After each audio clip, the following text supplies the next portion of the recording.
music, chicken bog, cheerful faces, heavy traffic, political stickers, the unusual, and a slew of Democratic politicians. The event, the 110th annual Galivants Ferry Stump meeting held on Monday, May 14th in Horry County. The Stump is a traditional Democratic gathering allowing candidates to mingle among the people, gain friends, support, exposure, as well as potential votes. Well before television or even radio familiarized voters with candidates, John Monroe Holliday's grandfather began the first Stump meeting over a century ago. The pride of my grandfather, who started it around 1880, makes me and my family keep it going. This year marks 110 years that this has been going on, and we are proud of it. The year is 1974. Other than the hairstyles and clothes, the atmosphere has not changed. Way down where the tall pines grow lives my sweetheart of the mountain. Country music, chicken bog, 420 pounds of chicken, 170 pounds of rice, 70 pounds of sausage. political stickers, and yes, a slew of Democratic politicians. For years, Democrats have been uniting at this old store on the Little PD. Even in 1974, and a half-century before that, John Monroe Holliday has worked the crowds. Same place, just another time. Realizing the historical tradition of the stump, Chairman of the State Democratic Party, Albert McAllister, explains what this, the country's oldest political gathering, means. It's an example of how the Democrats have stayed together for years and the tradition that we have, and it means that we have an opportunity to show off the outstanding slate of candidates in South Carolina. 73-year-old Holliday names past politicians who helped place Galivants Ferry on the map. Colel Blease, everybody knows that. There was a cigar named after Colel Blease. Olin Johnston, Bob McNair, Fritz Hollins, Jimmy Burns. Even Jimmy Burns, before he turned the scapegoat and went Republican. Even Strom Thurmond, before he kind of lost his direction, came here. While the sun fades, hopeful spirits rise. The stump continues well into the evening. Hey, come get the chicken bog here, folks. Chicken bog, $4 for a dollar. That's about empty. Come and get it. 2 for 8. The cheerful faces grow tired and weary. Eventually, the people scatter to their cars and retreat to their homes to wait for the upcoming elections and, of course, to look forward with pride to the next Galivants Ferry Stump meeting. We'll put the state.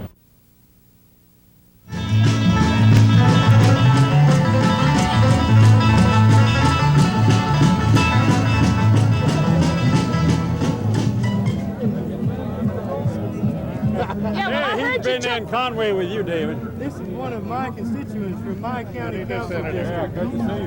Senator Hall. Good to be with you.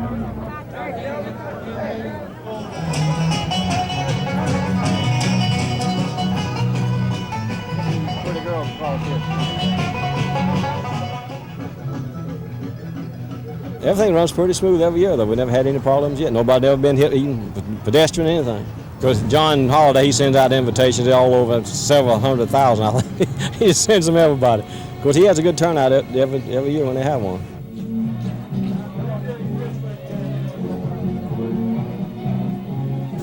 This thing was started 100 and something years ago, and 30 years ago I got involved. John Monroe had me come down, and he booked me that night for the rest of our lives. He said, as long as you live and as long as I live, you play Galivants Ferry Speakings. So here we are. Why does it have so much appeal to it and people come out like they do? Well, in our county, which is Horry County here, the people are very interested in politics. They also like our type music too, and they love chicken bog.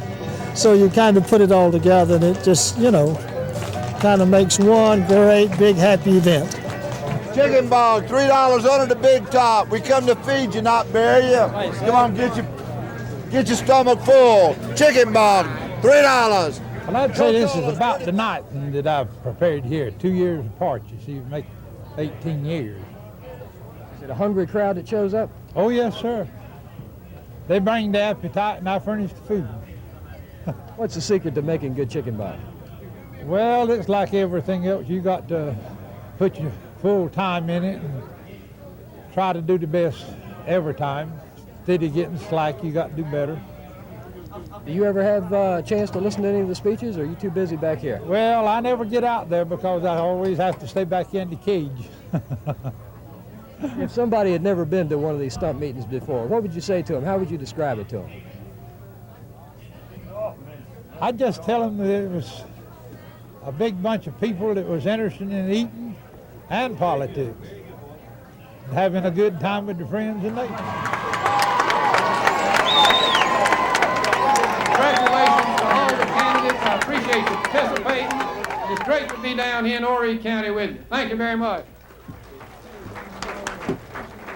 Well, this is a great event. Of course, it's over 100 years old, and it's open, and anybody can come, and everybody's equal, and they do and say what is on their heart to do and say, and it's a great democratic kind of event, and I hope we always have them. A lot of good conversations take place here. It gives a person who doesn't have a whole lot of money to see a lot of people and have a chance to speak to them. And it equalizes from that standpoint. But it's a different kind of event. It's not a kind of event where you sit down and talk about issues face to face for any long period of time.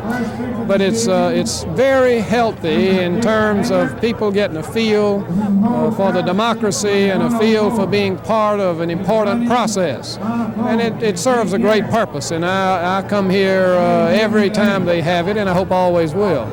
This is something I guess you look forward to coming to. I do. It started way back in the 1880s. I actually came over here in 1953. I was running for lieutenant governor 33 years ago, and the Holiday family had this shindig that they've been having. We only had one party. I guess that's why it's Democratic at that time, and it's just a time when people just come from this entire PD area around and not only give you a chance to talk and be heard, but to listen. They'll tell you what's on their minds and what they're really concerned about, so it's good to get home, you know. That's the thing. This is probably about as far from Capitol Hill as you can be, isn't it? It really is, and it's a healthy thing, to tell you the truth. I really regret that we don't have the stump meetings. I remember in the presidential race, I went out in Springfield, Illinois, and made a little talk on the stump that Abraham Lincoln spoke from. It's a big bronze stump there in the middle of the town now. But we've had stump speakings all over the United States. This is the real last one in the Southeast now that we have, and it's been one going on for over 100 years.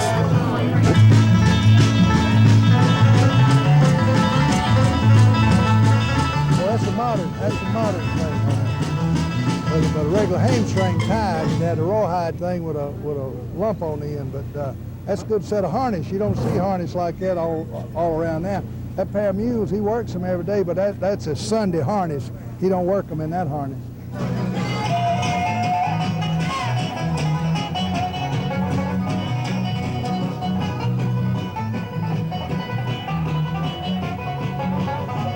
And I remember when I was a little fella coming here with my grandparents and seeing all the greats. I remember Senator Hollins when he was running for lieutenant governor, and I was 8 years old, how articulate he was and how much like a great politician he looked. Never did I dream that I would have an opportunity to stand up here before this crowd at Galivants Ferry. You know, this is a tradition that's as old as politics, I guess, itself.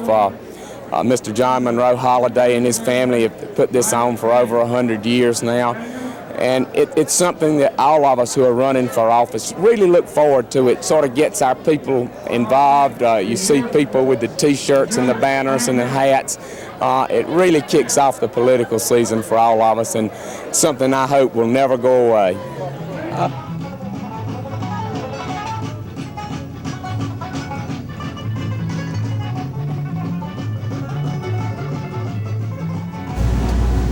If he doesn't come here, he's dead. The Democrats say it's Americana, something all Republicans You've got dream Americana, about. you've got democracy, and it's still here in the Democratic Party at 100%. And that has not changed one iota. We have better coverage, we probably have better educated candidates, but still the same basic principles of Americanism is there, and if we keep that, the American government will be here for 200 more years. And the people respond, and they have responded here tonight. Yes, sir. Yes, sir. Someone said we had 6,000. I don't know, but we got at least 5,000 people here tonight, and they're still coming. That's what's great. They're still coming. And you know, look at this weather. The Lord looks after Baptists, Democrats, and farmers, and I'm all three of them. Tell me about the first stump speaking here that you can remember. Any thoughts on that? I remember, I say I was about 10 years old. And it was 300 or 400 yards out there on the back of a wagon, right out there, and probably 100 people there. The old rough boards, and I was drinking a cherry cola. Now, I don't know what it is, a cherry cola. I remember that so vivid, a little old short bottle. I think it evolved into a Pepsi Cola, a knee-high or something. But I was impressed by the fact that this was my first dealing with politics. And I've been asked to run for many offices, including the lieutenant governor. The main thing is I look after my family, look after my state, look after my county. And it's a pleasure to have something to do with it. And I let somebody else run, and maybe I can help them and advise them in some way. Do people come for the speaking? Do they come for the chicken bog? Do they come to be together? What brings them all here, do you think? I think they come because they like chicken bog, but they come for the mingling among people. My good friend Fritz Hollis just left here, going back to going back to Washington, and he says, Monroe said, he was here for 2 hours, and he says, just being with everybody is just great, and I think that without making a talk at all, it helps all these candidates that are here. I think it's great, and I'm proud of the fact that they keep coming back. Well, no one has been better for the state of South Carolina. He served on the different college boards. He served on the boards of various businesses and industries. He's always been anxious to foster the best for the tobacco farmer. And I've traveled with John overseas when we were trying to sell our tobacco. Later, he was appointed when Secretary Freeman was the Secretary of Agriculture. He traveled all the way around the world spelling, late leaf burley tobacco from the South Carolina farms, tobacco farms. So he has been the chief proponent, I would say, in the state of South Carolina for tobacco. He's a very unique man and serves a great purpose for this state in going to the trouble of having this event. And frankly, it's a real service to the state. And I appreciate John Monroe Holiday and all of the other people involved for making it possible for us to have this event. It's a great service to the state. John Monroe Holiday has really reached out beyond himself. A lot of effort goes into putting this world's greatest stump speaking together every 2 years. I congratulate him, and I hope it's something that we'll have to look forward to for many, many years to come. Well, I'm getting pretty old, but as long as I'm alive, I'll keep it going. And the governor told me tonight, and so did Don McElveen of the Democratic Party, said, John Monroe, you keep naming the date, and we'll be here. So I'm going to do it.